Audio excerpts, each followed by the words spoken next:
Top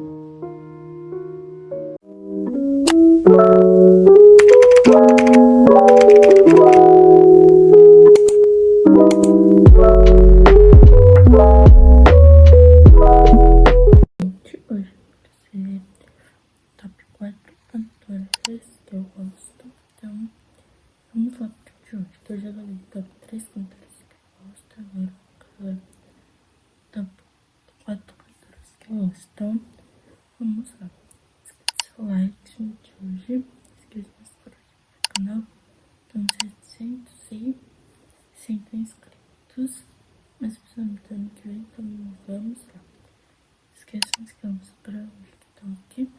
Esqueçam então vamos lá para hoje.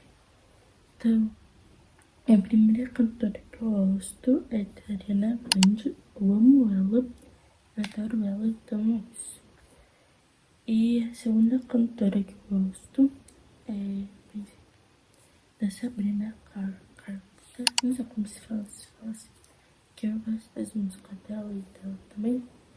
Então, a terceira cantora que eu gosto, pensei aqui.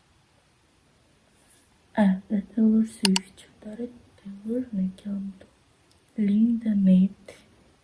E é isso. Eu gosto dela. Então, a quarta cantora que eu gosto e última, pensei aqui.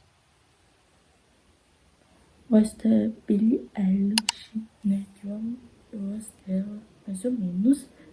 Que eu não escuto muito a música dela, porque é um pouco meio triste. Então é isso.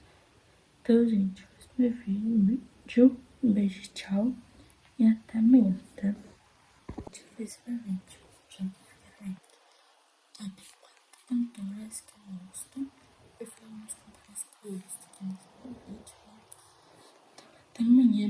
Beijo, tchau.